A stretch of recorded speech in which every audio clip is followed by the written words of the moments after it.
بسم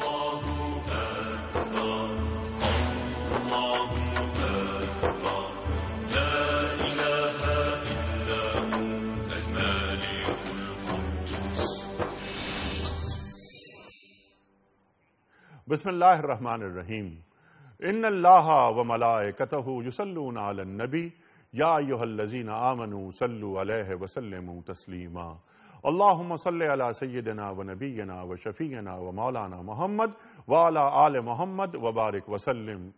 خواتین و حضرات، السلام علیکم۔ پیام صبح کے ساتھ ایک بار پھر حاضر، میں ہوں آپ کا میزبان انیق احمد۔ کل ہم نے سورہ بقرہ کی جو آیت 281 اور 280 پر تفصیل سے بات کی۔ 281ویں تو وہ آیت کہ جو حضرت جبریل علیہ السلام آخری وحی لے کر آئے اور زمین پر آخری اللہ کا پیغام آیا۔ خواتین و حضرات، اور سلسلہ وحی مکمل ہوا۔ اس سے پہلے جو آیت 280ویں آیت، اس پر تفصیل سے ہم نے بات کی۔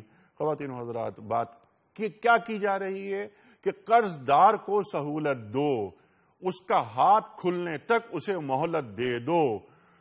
اس حوالے سے تفصیلی بات ہوئی، احادیث سامنے آئیں، فرمان رسول کریم صلی اللہ علیہ وآلہ وسلم بار بار سامنے آتے رہے، اور مفتی عدنان کاکا خیل صاحب اور مفتی محمد زبیر صاحب ہمیں تعلیم کرتے رہے کہ دین کا مزاج کیا ہے۔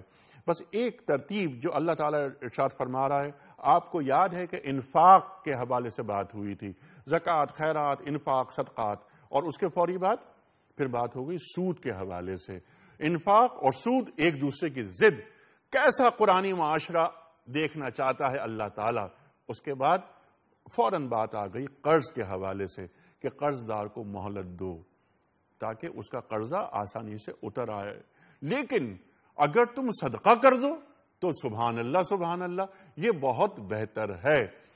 تفصیلی بات ہو چکی ہے، اس لیے اس پر مزید ہم بات نہیں کریں گے۔ خواتین و حضرات، اب جو آیت آ رہی ہے یہ 282ویں آیت سورہ بقرہ کی، اور یہ قرآن کریم کی سب سے لمبی آیت، سب سے طویل آیت۔ اس میں اللہ تعالیٰ قرض لینے اور دینے کے جو طریقے ہیں، جو آداب ہیں، وہ اللہ تعالیٰ انسانیت کو سکھانا چاہ رہا ہے۔ اس آیت میں کیا کیا باتیں ہیں، ان کے چند موٹے موٹے پوائنٹس جس پر ہمارے جید علماء گفتگو فرمائیں گے۔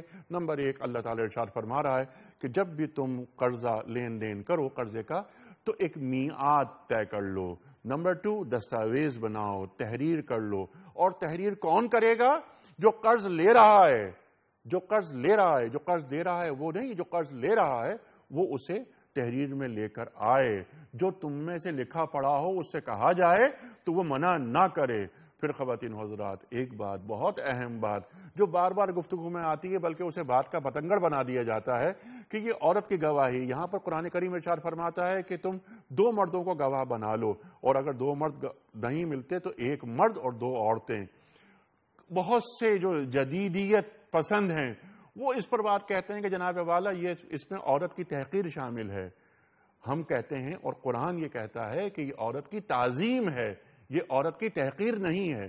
اس پر تفصیل سے ہم بات کریں گے، اور خواتین و حضرات بہت سارے معاملات اس آیت کے ذیل میں سامنے آتے رہیں گے۔ آداب کیا ہیں قرض کے لینے اور دینے کے؟ خواتین و حضرات، میرے لیے بڑے اعزاز کی بات ہے کہ آج ہمارے شہر کے یعنی کراچی کے 2 جید علماء تشریف فرما ہیں۔ محترم مفتی منیب الرحمان صاحب، ممتاز عالم دین، خواتین حضرات پیام صبح میں تشریف لاتے ہیں اور ہم سوالات رکھتے ہیں آپ کی خدمت میں، اور مفتی صاحب ہماری علمی کمی کو دور فرماتے ہیں۔ تشریف فرما ہے محترم حافظ محمد سلفی صاحب، ایک اور بہت مقبول، معروف اور محبوب نام ہمارے ملک کا۔ خواتین حضرات، دونوں مہمانوں کو خوش آمدید کہتا ہوا پروگرام کا آغاز اللہ تعالیٰ کے بابرکت نام سے۔ جیسا کہ میں نے یہ عرض کیا کہ یہ سورہ بقرہ کی سب سے طویل آیت ہے، یعنی بلکہ پورے قرآن کریم کی سب سے طویل آیت ہے، اور جو سورہ بقرہ کی آیت نمبر 282 ہے۔ میں مکمل تلاوت نہیں کروں گا کیونکہ اس میں بہت وقت لگتا ہے، تو مجھے وقت بچانے کے لیے میں اس کا پہلا حصہ تلاوت کرنے کا شرف حاصل کر رہا ہوں۔ اعوذ باللہ من الشیطان الرجیم،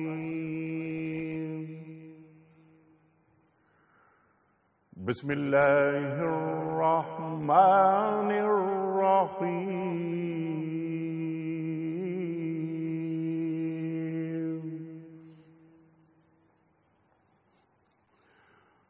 یا ایہا الذین آمنوا اذا تدینتم بدین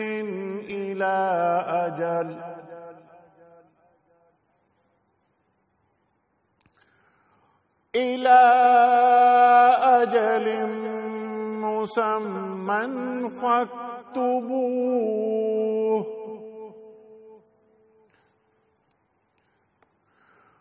وليكتب بينكم كاتب بالعدل ولا يأب كاتب أن يكتب كما علمه الله فليكتب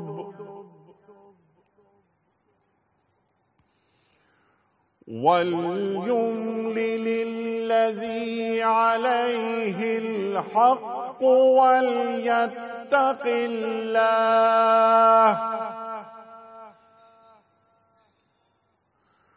وليتق الله ربه ولا يبخس منه شيئا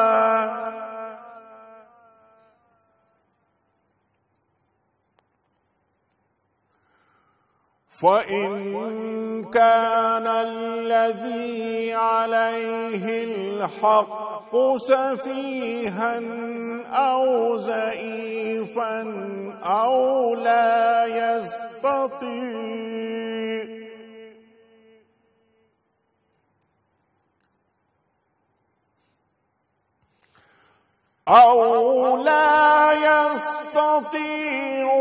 أن يمل هو فليملل وليه بالعدل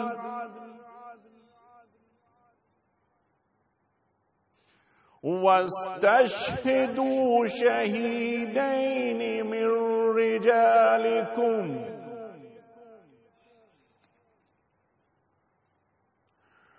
فإن لم يكونا رجلين فرجل وامرأتان ممن ترضون من الشهداء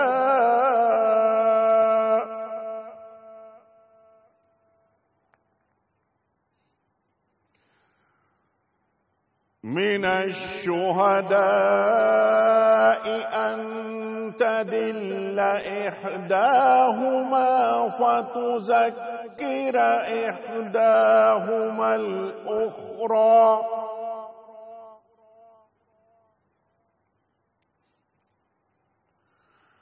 ولا يأبى الشهداء إذا ما دعوا ولا تسعموا أن تكتبوه صغيرا أو كبيرا إلى أجله صدق اللہ العظیم۔ خواتین و حضرات، سورہ بقرہ کی آیت نمبر 282، جیسا میں نے عرض کیا تھا کہ قرآن کریم کی سب سے طویل آیت ہے۔ اس آیت کا پہلا حصہ میں نے تلاوت کرنے کا شرف حاصل کیا۔ اللہ تعالیٰ ارشاد فرما رہا ہے کہ اے لوگو جو ایمان لائے ہو، جب کسی مقرر وقت کے لیے تم آپس میں قرض کا لین دین کرو تو اسے لکھ لیا کرو۔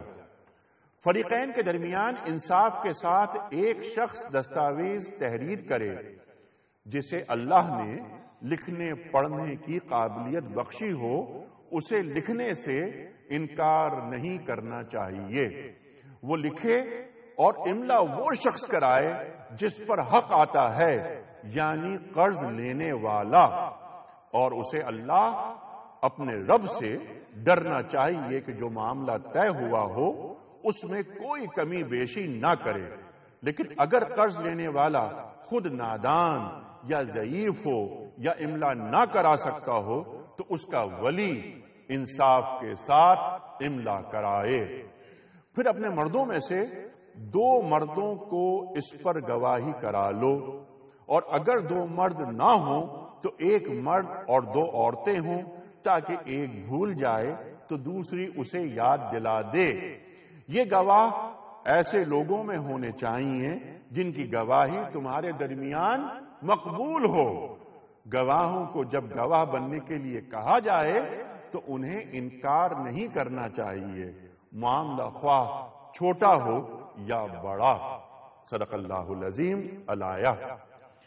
خواتین و حضرات، اس سے پہلے کہ میں اس طویل اور انتہائی اہم آیت کا جو پہلا حصہ ہم نے رکھا ہے آپ کے سامنے سوال رکھوں، پہلا میں مفتی منیب الرحمان صاحب کی خدمت میں کل کے پوچھے گئے سوال کا درست جواب اور آج کا سوال۔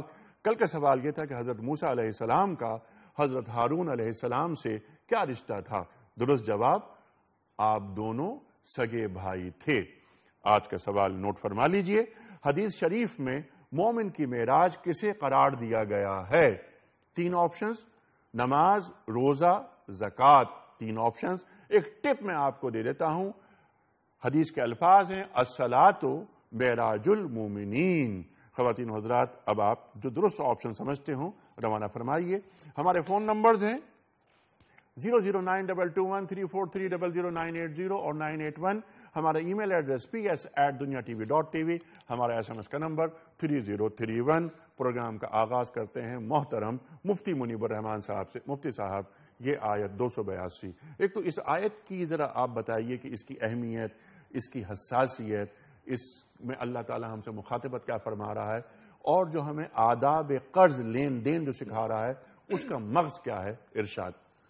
بسم اللہ الرحمن الرحیم، حامدا للہ عز وجل سبحانہ وتعالی ومصلیا ومسلما علی رسول اللہ وآلہ وصحبہ اجمعین۔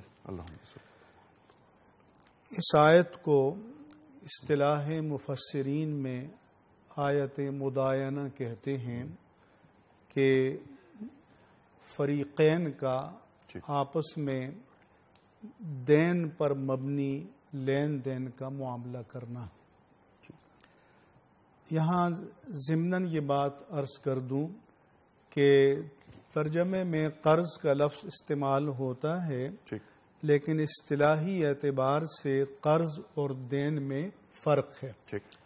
قرض تو جو ہم کسی ضرورت مند کو اس کی ضرورت کے لیے دیتے ہیں تاکہ اس کی وقتی ضرورت پوری ہو جائے، دین جو ہوتا ہے وہ ایک عقد ہوتا ہے کہ ہم اس کو پہلے قیمت دیتے ہیں اور ایک مقررہ وقت پر اسے مال دینا ہوتا ہے، تو اسے دین کہتے ہیں۔ کبھی دین کسی حق کے مقابل ہوتا ہے، جیسے دین مہر کہتے ہیں۔ تو اس لیے دین میں اور قرض میں اصطلاحی اعتبار سے یہ فرق ذہن میں رہنا چاہیے۔ جو بنیادی طور پر یہاں تعلیم ہے وہ یہ ہے کہ اسلام اور قرآن مجید اور رب کریم حقوق کے تحفظ کی کتنی تاکید فرماتا ہے۔ سبحان اللہ، سبحان اللہ۔ اور امام المفسرین امام رازی رحمہ اللہ تعالی نے یہاں پر لکھا، ایک تو ہوتا ہے نا کہ ایک بات عام مزاج قرآن کا یہ ہے کہ کم از کم الفاظ میں زیادہ سے زیادہ مضمون کو بیان کر دیا جائے، لیکن یہاں ایک ہی مضمون کو قرآن مجید کئی انداز سے بار بار بیان کرتا ہے۔ ایک تو ہوتا ہے کہ تکرار کے ایک بات کہی اور اس کو ریپیٹ کر لیا، یہاں تو کئی مکررات ہیں۔ عربی میں کہتے ہیں کہ مراتن کراتن کثیرہ، یعنی 7 8 9 انداز سے ایک بات کو بیان کیا گیا۔ وہ فرماتے ہیں کہ پہلے تو یہ فرمایا کہ جب تم آپس میں دین کا معاملہ کرو ایک مقررہ مدت تک کے لیے تو اسے لکھ لو، یہ امر کا صیغہ ہے۔ پھر فرمایا دوسرا کہ وَلْيَكْتُبْ بَيْنَكُمْ كَاتِبٌ بِالْعَدْلِ، چاہیے کہ تم میں سے کوئی لکھنے والا انصاف کے ساتھ اس معاہدے کو، اس دستاویز کو، وثیقے کو لکھ دے۔ پھر فرمایا کہ وَلَا يَأْبَ كَاتِبٌ أَن يَكْتُبَ كَمَا عَلَّمَهُ اللَّهُ، کہ وہ کاتب کہ جسے اللہ نے تحریر کا، وثیقہ نویسی کا، دستاویز تیار کرنے کا علم عطا کیا ہے، وہ اس خدمت کو بجا لانے سے انکار نہ کرے۔ پھر فرمایا کہ فَلْيَكْتُبْ، اسے چاہیے کہ لکھے۔ پھر فرمایا کہ وَلْيُمْلِلِ الَّذِي عَلَيْهِ الْحَقُّ، اور یہ وہ لکھوائے جس پر حق لازم آتا ہے۔ پھر فرمایا کہ وَلْيَتَّقِ اللَّهَ رَبَّهُ وَلَا يَبْخَسْ مِنْهُ شَيْئًا، اور اللہ سے، اپنے رب سے ڈرتا رہے اور کوئی کمی نہ کرے۔ پھر فرمایا کہ وَلَا تَسْأَمُوا أَن تَكْتُبُوهُ صَغِيرًا أَوْ كَبِيرًا إِلَىٰ أَجَلِهِ، معاملہ چھوٹے مال کا کم مقدار میں ہو، زیادہ مقدار میں ہو، تو تمہیں اس دستاویز کو لکھنے میں کوئی ملال نہیں ہونا چاہیے۔ پھر فرمایا کہ وَلَا تَكْتُمُوا الشَّهَادَةَ وَمَن يَكْتُمْهَا فَإِنَّهُ آثِمٌ قَلْبُهُ، کہ کوئی شہادت کو چھپائے نہیں، اور جو چھپائے گا اس کا ضمیر اور اس کا قلب گنہگار ہوگا اور مجرم ہوگا۔ پھر یہ فرمایا کہ جس پر حق لازم آتا ہے، وہ کم عقل ہے یا کمزور ہے یا املا کرانا بھی نہیں جانتا، تو اس کا ولی عدل کے ساتھ املا کرائے۔ پھر فرمایا کہ شہداء کو، گواہوں کو بلایا جائے تو انکار نہ کریں۔ پھر امام راضی کہتے ہیں کہ اتنی تاکیدات کس مقصد کے لیے کی کہ ذالکم اقسط عند اللہ واقوم للشہادہ وادنی الا ترتابوا، کہ یہ بات اللہ کے نزدیک بہت زیادہ قرین انصاف، مبنی بر انصاف ہے، شہادت کو قوت اور طاقت عطا کرنے والی ہے، اور اس میں ریب کا، شک کا، غلط فہمی کا کم از کم امکان بھی نہیں رہے گا۔ اور اس لیے باہمی معاملات میں اس طرح کے جھول نہیں ہونے چاہیے کہ آگے چل کر وہ نزاع کا یا جھگڑے کا یا اختلاف کا سبب بنے۔ سبحان اللہ، سبحان اللہ۔ 3-4 پوائنٹس یکے بعد دیگرے سامنے آئے۔ ایک میعاد کے لیے لین دین، خواہ وہ قرض ہو یا مال ہو وغیرہ وغیرہ، میعاد تو بالکل واضح ہو گئی۔ ایک بات، دستاویز تحریر کر لو اور کرا لو۔ کون کرائے گا؟ جس کو قرض دینا ہے۔ میں نے آپ سے قرضہ لیا تو آپ نہیں لکھوائیں گے بلکہ میں لکھواؤں گا۔ ٹھیک ہے، ایک بات یہ۔ ہم آ جاتے ہیں ذرا آج کے حالات پر، اس کے بعد آگے بڑھیں گے۔ پھر جو آخری گفتگو آپ نے فرمائی نا کہ جو گواہوں کے لیے کہا جائے، گواہی کے لیے کہا جائے، وہ انکار نہ کریں، لیکن گواہ وہ ہوں جو تمہارے درمیان مقبول ہوں، ان کا ایک معیار ہو۔ گواہی کا معیار کیا ہے اس پر بھی ہم آپ سے بات کروائیں گے۔ لیکن جب مجھے آپ سے کچھ پیسے لینے ہیں، آپ کو مجھ سے پیسے لینے ہیں، تو ہم آج کل کیا کرتے ہیں، آپ مجھ سے بہتر جانتے ہیں کہ ہم کریں کیا لکھنا، کیا پڑھنا، کیا یار آپ کو مجھ پہ اعتماد نہیں ہے، مجھے آپ پہ اعتماد نہیں ہے۔ یہ تو قرآن کریم یہ اصول ہمیں تعلیم کر رہا ہے۔ ارشاد۔ بسم اللہ والصلاۃ والسلام علی رسول اللہ وبعد۔ ترتیب سے مفتی صاحب نے آیت کریمہ کی روشنی میں جو نکات بتائے ہیں، بلا شبہ وہ اپنی جگہ مسلم ہیں، لیکن یہ بات اس آیت کے تناظر میں نوٹ کرنے کی ہے کہ مولا کریم نے انسانوں کے لیے معاملات انسانی میں روابط ہیں، رشتہ داری ہے، تعلقات ہیں، شادی بیاہ ہے، وغیرہ وغیرہ، بہت سارے معاملات ہیں۔ ان میں اتنی تفصیل اور اتنی تاکید سے مفصل بیانات نہیں فرمائے قرآن پاک میں جتنا تجارت، لین دین، قرض کے بارے میں ارشاد ہوا ہے۔ سبحان اللہ۔ وجہ کہ ہمیشہ جھگڑا، مار کٹائی، قتل و غارت اور کھینچا تانی ہوتی ہی پیسے کی وجہ سے ہے۔ لہذا یہ رحمان رحیم کی رحمانیت ہے انسانیت پر کہ تم اپنے معاملات کو سلجھانے کے لیے اس انداز سے معاملات کو نمٹانا کہ قرض لینا دینا انسانی ضرورت ہے، وہ اس سے جدا نہیں ہو سکتا۔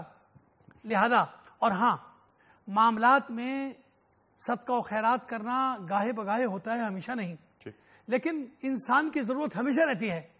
لہذا اللہ پاک نے اس آیت کریمہ میں جو قرآن پاک کی سب سے طویل آیت ہے اس انداز سے اس معاملے کو سلجھایا اور بتایا ہے اور تاکید کی ہے کہ نمبر 1 جب لینا دینا ہو تو سب سے پہلے لکھت پڑھت، نمبر 2 گواہوں کی موجودگی، اس لکھنے پڑھنے پر گواہوں کو مہیا کیا جائے، ٹھیک ہے، اور کسی کو کتابت کرنے کے لیے بلایا جائے تو وہ منع نہ کرے کہ یہ خدمت ضروری ہے اور یہ معاملات کو نمٹانے میں اہمیت کی حامل ہے، لہذا وہی اس معاملے کو نمٹائے اور لکھوائے کہ جس کو یہ صلاحیت موجود ہو، ہر کوئی ڈاکومنٹیشن نہیں کر سکتا۔ ساتھ ہی یہ بھی بتا دیا کہ یہ کام مقررہ وقت کے لیے ہو، لا متناہی مدت تک کے لیے نہ ہو، ایک میعاد، اس کی وجہ سے اس لیے کہ پیسے لیے ہیں دے دیں گے نا، قرض دیا ہے بھاگ تھوڑی رہے ہیں وغیرہ وغیرہ، ٹامل ٹول ہوتا ہے جس کے نتیجے میں قتل و غارت، مار کٹائی اور مقدمہ بازی ہوتی ہے۔ لہذا قرآن پاک نے اتنے اچھے اصول معاملات کو نمٹانے کے لیے ارشاد فرمائے ہیں، سب سے پہلے لکھو، گواہیاں کرو اور اس لین دین کو مقررہ مدت کے لیے متعین کر دو کہ اس مدت کے بعد مجھے یہ پیسہ واپس کر دینا ہے۔ تو پتہ چلا، ساتھ ہی جیسا کہ آپ نے ابتدائی گفتگو میں یہ فرمایا کہ 2 گواہوں کی موجودگی کے بارے میں 2 مردوں کی گواہی کو مقرر کیا گیا، لیکن اگر 2 مرد نہ ہوں اور 1 مرد ہو اور 2 عورتیں ہوں تو ان کو ایک کے بدلے میں 2 عورتوں کو متعین کیا گیا۔ وہ اس وجہ سے نہیں کہ اللہ کے ہاں مرد اور عورت میں کوئی تمیز یا کمی بیشی ہے درجات میں، بلکہ قرآن پاک کی آیت کریمہ اس بات پر واضح ہے کہ ان المؤمنین والمؤمنات والمسلمین والمسلمات والقانتین والقانتات والصادقین والصادقات والحافظین فروجهم والحافظات والذاکرین اللہ کثیرا والذاکرات اعد اللہ لهم مغفرۃ واجرا عظیما۔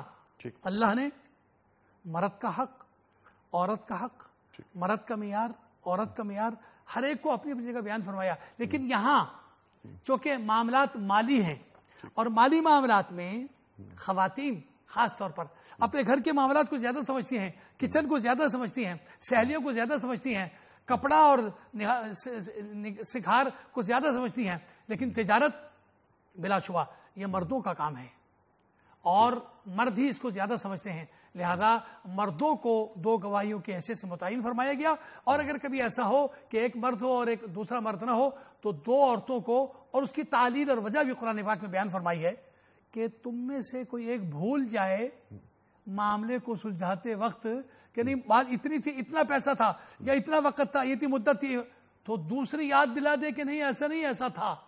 اور یہ بات حدیث شریف سے واضح ہے کہ انہن ناقصات العقل والدین، شریعت میں عورت ناقص عقل اور ناقص دین شمار کی گئی ہے، اس لیے کہ تجارت اس کی لائن نہیں ہے، اس کا اسپیس نہیں ہے، یہ اس کا میدان نہیں ہے، اس میں کمی بیشی ہو سکتی ہے، لہذا 2 گواہیاں عورتوں کی اس کی منزلت کو گھٹانے کے لیے نہیں بلکہ اس کے معیار کو اور اس کے حفظ اور ذاکرے کو مضبوط کرنے کے لیے دوسرے کو متعین کیا گیا ہے۔ مفتی صاحب یہی بات جو بہت اہم پوائنٹ اٹھایا حافظ محمد سلفی صاحب نے کہ عورت کی تحقیر نہیں ہو رہی یہاں پر کہ ایک مرد اور 2 عورتیں، اگر 2 مرد نہ ملیں، عورت کی تعظیم ہو رہی ہے۔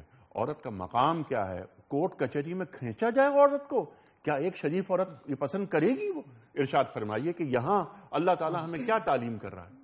عورت کی شہادت کے حوالے سے تکریم کا عالم یہ ہے کہ وہ معاملات جو خواتین سے متعلق ہیں ان میں ایک عورت کی شہادت کو بھی معتبر مانا گیا ہے۔ سبحان اللہ۔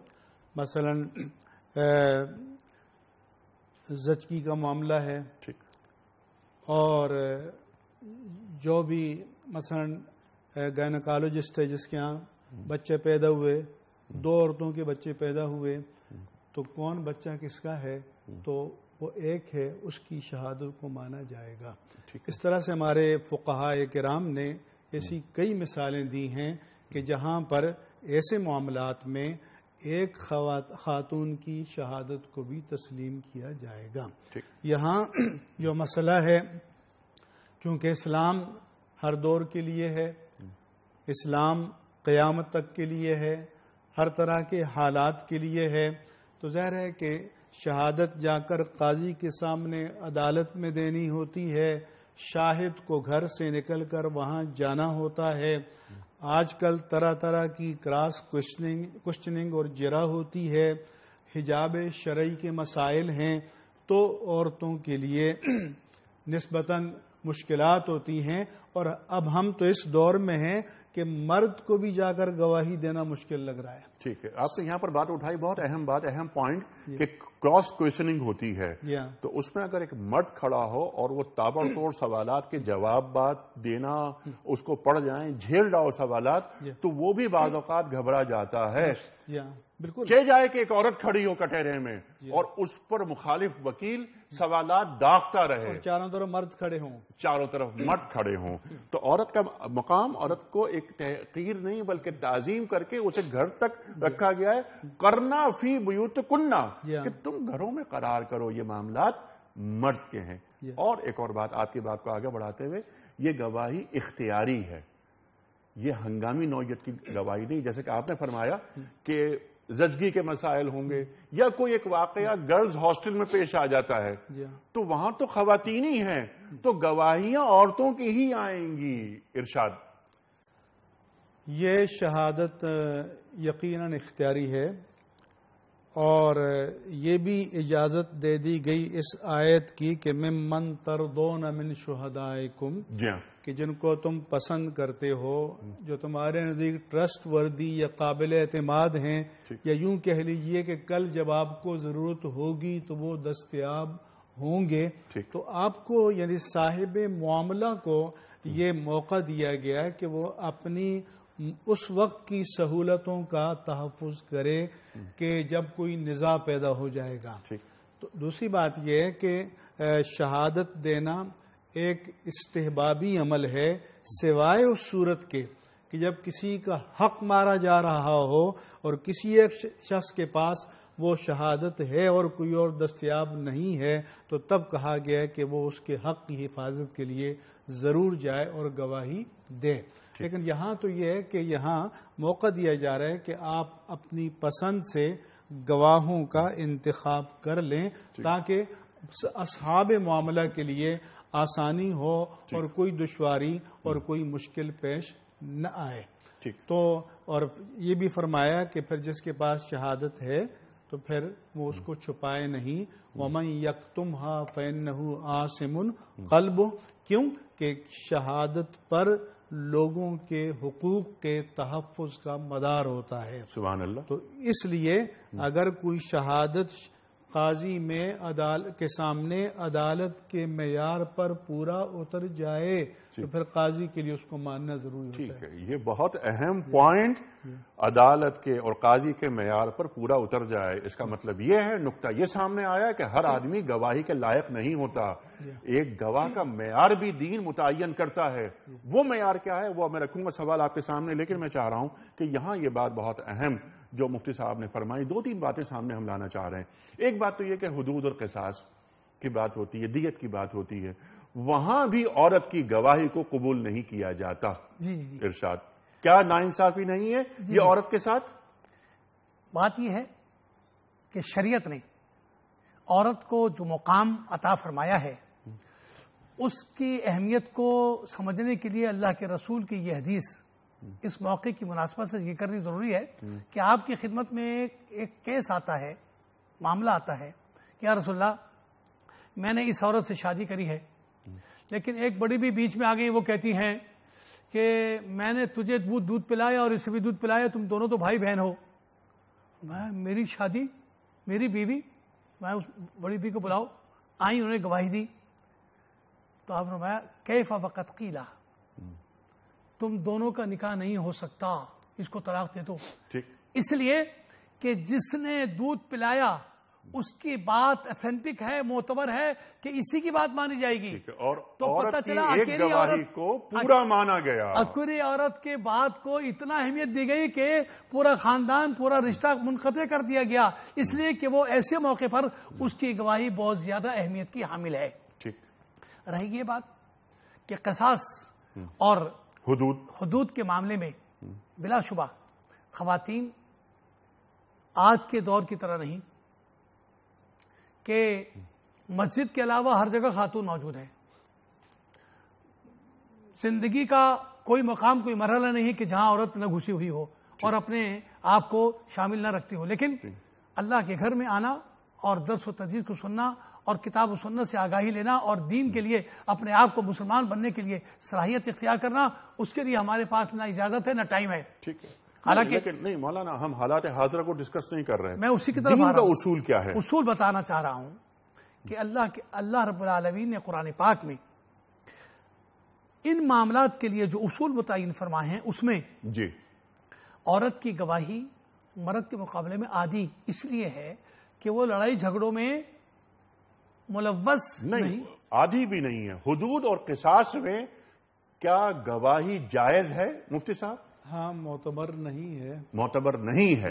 مالی معاملات میں معتبر ہے. ٹھیک. اس میں ایک فقہی اختلاف ہے جی. تو شاید اس کی طرف اچھا، لیکن ٹھیک ہے، اس اختلافی ہم فقہی اختلاف اختلاف نہیں کو کرنا چاہ رہے. اپنی گفتگو میں نہیں لاتے بالکل ہم. بالکل. لیکن یہ کہ جتنے مفسرین کو ہم نے پڑھا اور ان میں ہم نے یہ دیکھا کہ حدود اور قصاص کے معاملات میں عورت کی گواہی کو قبول نہیں کیا جاتا. اب آگے آ جاتے ہیں بات نکاح، جی، طلاق، وصیت، اس میں عورت کی گواہی مکمل ہے؟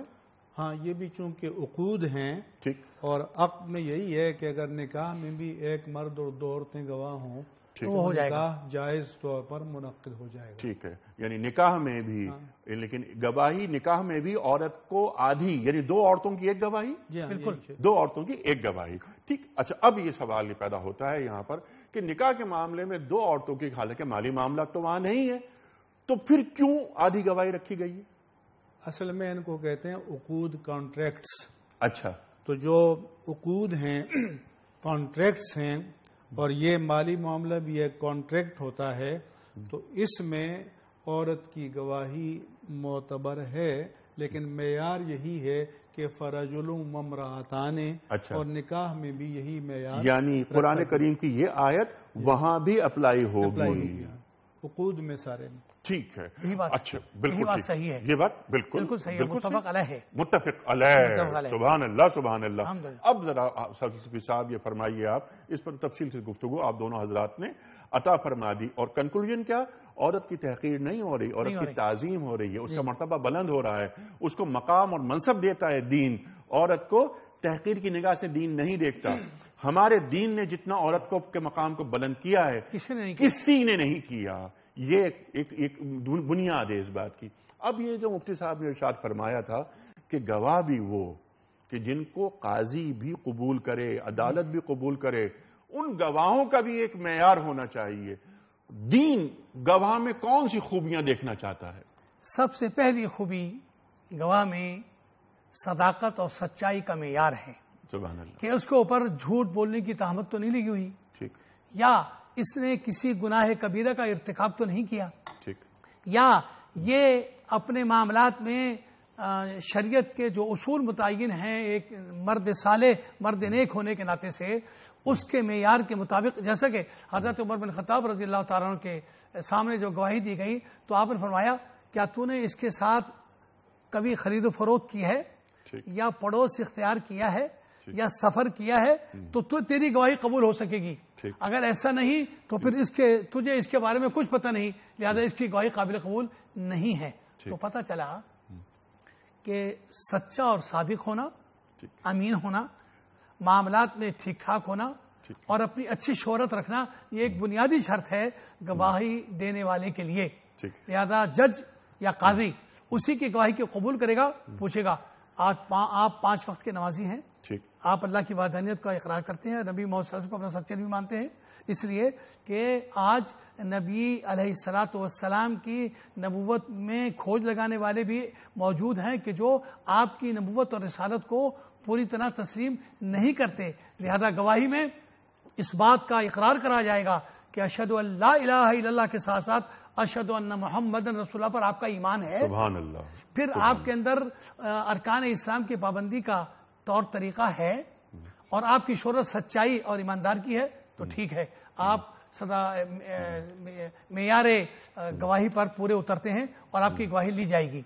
ہاں اس آیت کریمہ میں اس بات کی طرف اشارہ ہے کہ جن معاملات کو لکھنے کے بارے میں تاکید کی گئی ہے وہ تجارتی معاملات یا قرض لین دین ہیں کہ جو مدت طویل تک چلتے ہیں، لیکن خرید و فروخت حاضر یعنی کیش خرید و فروخت کو لکھنے کی کوئی ضرورت نہیں، اور نہ اس کے بارے میں شریعت نے کوئی پابندی لگائی ہے۔ سبحان اللہ، یہ اگلا حصہ ہے اس آیت کا، اور جہاں پر یہ بات بھی فرمائی گئی ہے کہ کاتب کو اور گواہ کو تنگ نہیں کرنا، انہیں ستانا نہیں، وہ آگے کی بات ہے۔ لیکن یہ ایک بہت اہم نقطہ ہے، میں چاہتا ہوں کہ مزید اس پر بات آپ فرمائیں۔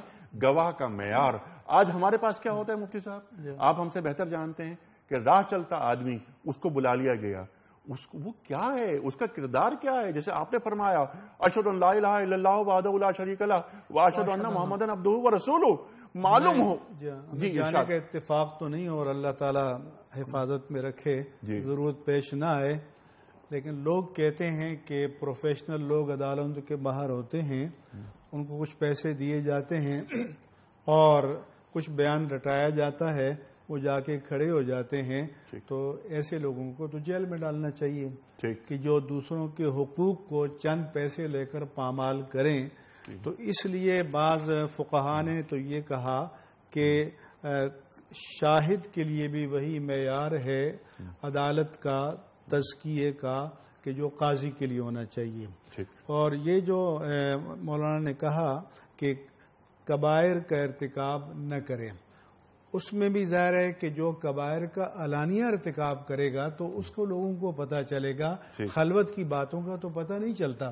تو جو اتنا جس کو جسارت ہو گناہ پر کہ علانیہ ارتکاب کرے، تو اس سے پھر عدل یا انصاف کی بات کرنے کی توقع نہیں کی جا سکتی اور کرنی نہیں چاہیے، اور ایسے لوگوں کی شہادت کو رد کر دینا چاہیے اور قبول نہیں کرنا چاہیے۔ سبحان اللہ۔ تو اس لیے کہ شہادت پر لوگوں کے حقوق کا مدار ہے، اور شہادت سے حقوق ثابت ہوتے ہیں، شہادت سے حقوق باطل ہوتے ہیں، اور یہ حق کے تحفظ کے لیے اللہ عز و جل نے اتنے مقررات یہاں پر، جیسے میں نے عرض کیا، ارشاد فرمائے کہ یا ایھا الذین آمنوا سورۃ النساء میں کہ لا تأکلوا اموالکم بینکم بالباطل، کہ باطل طریقے سے مال نہ کھاؤ،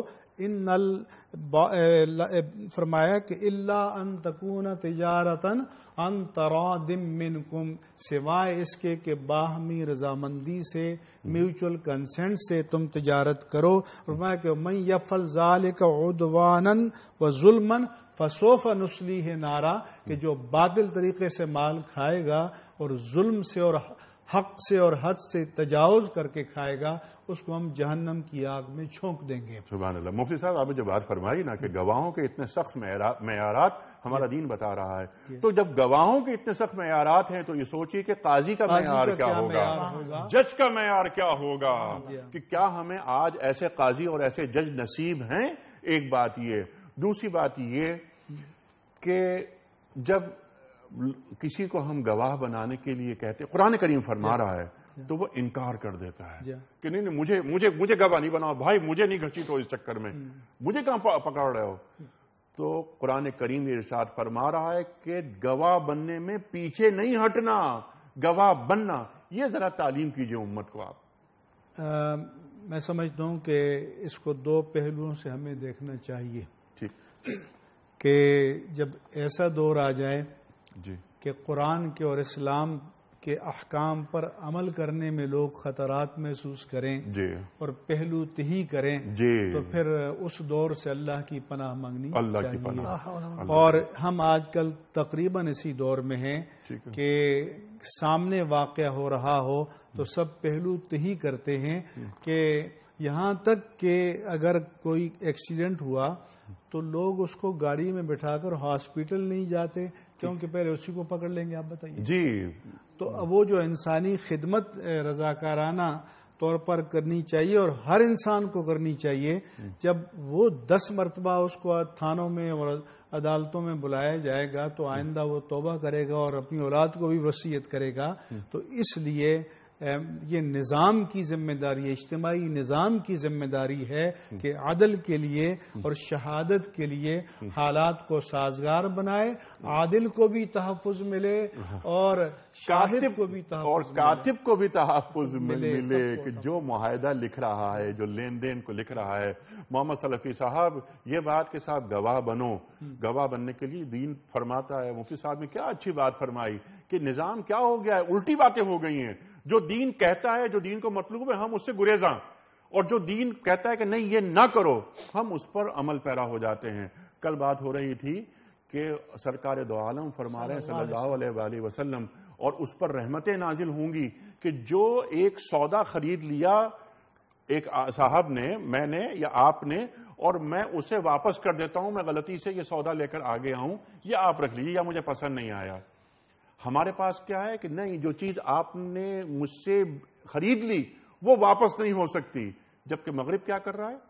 آپ سودا خرید لیں، 1 مہینے کے بعد آپ نے کہا یہ رسید ہے اور یہ سودا میں لے کے گیا تھا آپ سے 200 پاؤنڈ میں۔ حدیث پاک میں ہے کہ من اقال جی اقال اللہ علی اثراتہ، جی کہ اگر کوئی بے ہو گئی ہے جی اور کوئی اس کو لوٹانا چاہتا ہے، رجوع کرنا چاہتا ہے، تو جو رجوع کر لے تو اللہ تعالیٰ اس کی لغزشوں کو اس کے بدلے میں معاف فرما دے۔ سبحان اللہ۔ اور آج مغرب یہ کام کر رہا ہے۔ اسی حدیث کو میں کوٹ کرنا چاہ رہا ہوں جی کہ اللہ کے رسول صلی اللہ علیہ وسلم نے جہاں اپنی دعاؤں میں جن جن کو ذکر فرمایا ہے، ان میں سے ایک شخص وہ بھی ہے کہ رحم اللہ عمران باع سمحن واشترا سمحن، سبحان اللہ۔ اللہ اس مسلمان پر، اس انسان پر اپنی رحمت اتارے کہ جو فروخت کرتا ہے تو سہولت اور آسانی کے انداز میں، اور خریدتا ہے تو سہولت اور آسانی کے انداز میں، یعنی سامنے والے کی مجبوری کو دیکھ کر بھاؤ نہیں چڑھاتا، بلکہ کہتا ہے کہ نہیں اس کی یہی قیمت ہے، اس پر دے دو، اس کو سہولت ملے گی۔ اور خریدتا بھی ہے تو سامنے والے کو زج کر کے کہ نہیں مجبور کر کے اس ریٹ پہ بیچ دے، مجھے کم سے کم میں مل جائے، نہیں، اس کا حق ادا کرتا ہے، استحصال نہیں کرتا، استحصال نہیں اس کی کرتا، مجبوریوں سے فائدہ نہیں اٹھاتا۔ امام بخاری کے بارے میں ہے کہ وہ بھی تاجر تھے، جی تو ان کا کچھ سامان تھا، ایک شخص نے 5000 درہم میں خریدنے کی پیشکش کی، تو انہوں نے فرمایا کہ میں سوچ کر کل جواب دوں گا۔ اگلی صبح کوئی دوسرا گاہک آیا، اس نے کہا میں 10,000 درہم میں لیتا ہوں۔ انہوں نے فرمایا کہ میں نے رات کو فیصلہ کر لیا تھا کہ میں یہ دے دوں گا، 5,000 میں دے دوں گا۔ تو اب چونکہ میں نے اپنے ضمیر میں فیصلہ کر لیا تھا تو میں اس سے پھرنے کے لیے تیار ہوں۔ یہ ہوتی ہے کیریکٹر بلڈنگ، یہ ہے جو دین ہمیں سکھاتا ہے، لیکن ہم نے یہ چھوٹی چھوٹی سی جو خوشیاں ہیں یا منافع، چھوٹے سے منافع، ان کو ہم نے یہ سمجھ لیا ہے کہ یہ ہمارے جو اخروی منافع ہیں اس سے زیادہ ہیں۔ یہ ایسے پھریں گے اور اس طرح سے انسان اپنے قول کو بدل دے گا کہ ٹھیک۔ اور ہمارا دین ہمیں یہ بتاتا ہے کہ اگر مجھے فرض کیجئے اپنی زندگی میں 5 کروڑ 10 کروڑ 20 کروڑ یا 20 لاکھ مجھے آنے ہیں، تو کوئی میرے پاس آنے والی جو آمدنی ہے جو حلال پر مبنی ہوگی اسے کوئی روک نہیں سکتا۔ اور یہ جو میں ناجائز منافع کماتا ہوں یا حرام کی شکل میں حلال کو لے رہا ہوں، یہ پیسے مجھے ملنے تھے، لیکن یہ پیسے اس وقت ملنے تھے جو اللہ نے میرے مقدر میں رکھے، میں نے اپنا مقدر اپنے ہاتھ میں خود لے لیا، حلال کو حرام کر لیا۔ حدیث میں تو یہ ہے کہ ان الرزق لیطلب العبد کما یطلب الموت، کہ جس طرح سے موت انسان کے تعاقب میں ایک لمحے رزق گھومتا ہے، جو رزق تمہارے مقدر میں ہے وہ خود تمہارے تعاقب میں مل کر رہے گا۔ تمہیں اللہ کی تقدیر پر تمہارا ایمان ہونا چاہیے، لیکن ہم اللہ کی تقدیر اجلت پسند ہیں اور ہم اپنے خدا خود بن جاتے ہیں۔ ٹھیک ہے مفتی صاحب، اچھا وقت کیونکہ بہت محدود ہے، مفتی صاحب میں چاہتا ہوں کہ میں اگلی بات، جو کاتب ہے اور جو گواہ ہے اس کو ستانا نہیں، ارشاد۔ اس آیت کریمہ میں اس بات کی بھی نصیحت کی گئی ہے کہ جو اجرت پر یا والنٹیرلی اس لین دین کے معاملات میں خدمت دے رہے ہیں، یعنی کاتب ہیں یا گواہ ہیں، ان کو سہولت میسر کی جائے اس لیے کہ وہ یہ محسوس نہ کریں کہ میں اس معاملے میں پڑھ کر پھنس گیا ہوں اور مجھے گواہ بنا دیا گیا ہے، ہر جگہ مجھے گھسیٹا جائے گا، یا اس کتابت میں مجھے پکڑا جائے گا، یا مجھے یہ نقصان ہو جائے گا. لہذا ان کو سہولت دی جائے اور ایمانداری کے ساتھ ان کے اس حق کو اعتبار کیا جائے کہ ہاں انہوں نے یہ خدمت دی ہے اس کام کو نمٹانے میں، لہذا اللہ بھی ان کو اجر ثواب دے گا اور ہم بھی ان کی خدمت کریں کہ وہ خوش ہو جائیں. اس کے ساتھ ساتھ لاسٹ منٹ ہے مفتی صاحب، میرا صرف سوال. لا یضار کاتب ولا شہید، اور ایک ضرر کی صورت تو جو مولانا نے بیان کی کہ ان کو سہولت دی جائے، فیسیلیٹیٹ کیا جائے، اور ایک یہ ہے کہ اس پر دباؤ ڈال کر حقیقت کے خلاف لکھنے پر یا شہادت دینے پر مجبور نہ کیا جائے. یہ بھی ایک بات یہ، اور آپ ہی کی بات کو آگے بڑھاتے ہوئے بلکہ اسے پروگرام ہم ختم کرتے ہیں. تیسری صورت یہ کہ اگر میں نے کتابت میں حقیقت لکھ دی ہے اور میں نے شہادت سچی دے دی ہے، تو جو وہاں کا غنڈہ بدماش ہے جس کے خلاف یہ معاہدہ لکھا گیا ہے، شہادت جا رہی ہے، وہ مجھے اور میرے گھر والوں کو تنگ نہ کرے. میرا تحفظ ریاست کی ذمہ داری ہے کہ میرا سچ بولنا کہیں ایسا نہ ہو کہ میرے ہی خلاف چلا جائے. سلفی صاحب بڑا ممنون، بڑا شکر گزار. مفتی منیب الرحمان صاحب بہت شکریہ. جب بھی آپ حضرات تشریف لاتے ہیں ہم بہت چیزیں سیکھتے ہیں. خواتین و حضرات، یہ ہے لین دین کا طریقہ، یہ ہے آداب جو دنیا کی آخری کتاب، مکمل کتاب، آخری شریعت، آخری نظام یہ ہمیں تعلیم کر رہا ہے کہ ہمیں دستاویز لکھنی ہے، میعاد کا تعین کرنا ہے. ہم آج کیا ہوتا ہے، عام طور پہ ہم لین دین کرتے ہیں، ہم نہیں لکھتے کہ یار آپ کو مجھ پہ اعتماد نہیں ہے، میرے تعلقات کتنے پرانے ہیں آپ سے، میں سچا پکا آدمی ہوں یار. لیکن لکھیں، یہ قرآن کریم کا حکم ہے، قرآن کریم کے احکام کو ماننا ہم پر لازم ہے. پھر یہ کہ جو آگے گفتگو آئی کہ صاحب جو گواہ بنے ان کو گواہ بننے سے پیچھے نہیں ہٹنا چاہیے، گواہی دینی چاہیے، اور جو کاتب ہوں، لکھنے والے ہوں، جو گواہ ہوں، ان پر کوئی ظلم زبردستی نہیں ہونی چاہیے کہ یہ آدھا سچ لکھو اور آدھا سچ نہ لکھو. جو میرے خلاف جا رہی ہے بات وہ نہ لکھو، دین اس سے منع کرتا ہے. خواتین و حضرات، یہاں پروگرام یہ ختم کر رہے ہیں آج کا، اور انشاءاللہ تعالی پھر گفتگو آگے بڑھے گی. اور شہادت کی بات اگلی آیت میں شہادت کی بات آ رہی ہے کہ شہادت کو نہ چھپاؤ وغیرہ وغیرہ، بہت ساری باتیں اور سامنے آئیں گی اور یہی گفتگو کنٹینیو رہے گی انشاءاللہ تعالی کل بھی. خواتین و حضرات، کل سوال رکھا تھا ہم نے آپ کی خدمت میں کہ حضرت موسیٰ علیہ السلام کا حضرت ہارون علیہ السلام سے کیا رشتہ تھا؟ درست جواب بھائی تھے. آج کے سوال نوٹ فرما لیجئے. لیکن میں چاہتا ہوں کہ اس سوال کو آپ کی خدمت میں رکھنے سے قبل میں کل کے ونر کے نام کا اعلان کرواؤں مفتی منیب الرحمان صاحب سے. لیکن پرچی نکالیں گے حافظ محمد سلفی صاحب. حافظ صاحب ایک پرچی آپ کے دست مبارک سے، اور یہ پرچی میں مفتی صاحب سے اعلان کروا دوں. یہ آدھا کام آپ نے کیا اور آدھا کام مفتی صاحب نے. ٹھیک سر؟ تو یہ کام مذاہب شیخ جیکب آباد. اچھا، مذاہب شیخ صاحب جیکب آباد. یہ مذاہب ایک نیا نام ہے، کیا مطلب ہوا؟ مجھے نہیں معلوم. اچھا، آپ کے لیے بھی نیا نام ہے یہ. بہرحال مذاہب شیخ صاحب جیکب آباد آپ کی خدمت میں دنیا ٹی وی کی جانب سے کتابوں کا تحفہ پیش کیا جا رہا ہے. خواتین و حضرات، آج کا سوال نوٹ فرما لیجئے. حدیث شریف میں مومن کی معراج کسے قرار دیا گیا ہے؟ الصلاۃ معراج المومنین. حدیث سے پاک. تین آپشنز، نماز، روزہ یا زکوٰۃ، جو بھی آپ درست سمجھتے ہوں روانہ فرمائیے. ہمارے فون نمبرز ہیں 009221343000980 اور 981. ہمارا ای میل ایڈریس ps@dunyatv.tv. SMS کا نمبر 3031. اور پروگرام کا اختتام آج کی بات پر. آج کی بات ہوتی ہے ایک قول. وہ قول ہوتا ہے صاحب نہج البلاغہ امیر المومنین حضرت علی مرتضیٰ کرم اللہ وجہہ کا. آج کی بات میں آج کا قول آپ فرما رہے ہیں کہ جو شخص سیدھی راہ سے ادھر ادھر ہو جاتا ہے وہ مصائب کے گرداب میں ڈوب کر مر جاتا ہے.